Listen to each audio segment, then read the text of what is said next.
शौचालय जाना पड़ा, क्योंकि भाई जी चले जाते तो दुर्गति उनकी नहीं होती। और भगवान को बर्दाश्त नहीं कि उनके भक्त का कोई अपराध करे और फिर अंतिम उसका सुधर जाए। जो अपमान भक्त कर करे या जो अपराध भक्त कर करे, राम रोष पावक से। ऐसी सोच लगी भाई जी को एक सेकंड के लिए भी फुर्सत नहीं कि मैं जा सकूं शौचालय। तानहम द्विषतः क्रूरान संसारेषु नराधमान क्षिपाम्यजस्र मशुभाना मासुरीष्वेव योनिषु। ऐसे भक्त द्रोह करने वाले पापाचारी क्रूर कर्मी नराधमों को मैं आसुरी योनियों में गिराता हूं और नरक भोगवाता हूं, भगवान कह रहे। पूज्य श्री राधा बाबा अपने ध्यान कक्ष में बैठे हुए थे।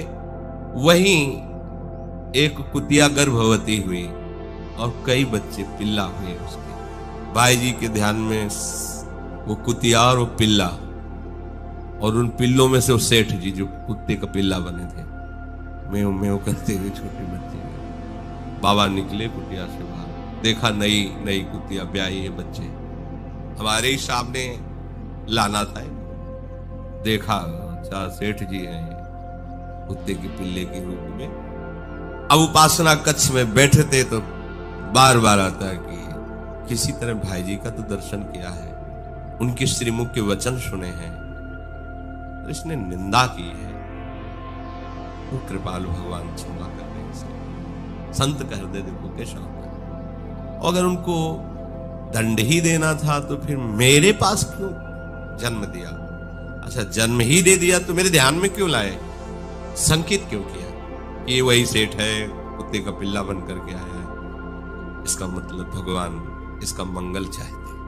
राधा बाबा एकदम एकाग्र होकर प्रभु से प्रार्थना की, प्रभु इस सेठ की जो कुत्ते का पिल्ला बना हुआ है इसकी दुर्गति रोक दीजिए, किसी भी तरह से सही। इतने बड़े महापुरुष का दर्शन किए, सत्संग सुने, और आप भी तो चाहते कि उद्धार हो जाए, नहीं तो यही सामने ध्यान करके सामने यही एक बार कहीं दूर और फिर हमारे ध्यान में क्यों लाए?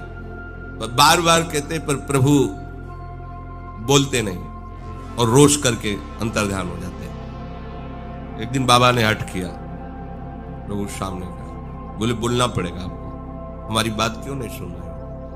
तो प्रभु ने कहा चक्रधर, चक्रधर बाबा का नाम, मैं भक्त के हाथ बिका हुआ और मेरे समर्पित भक्त को जो अपमानित करता है, जो उसकी निंदा करता है,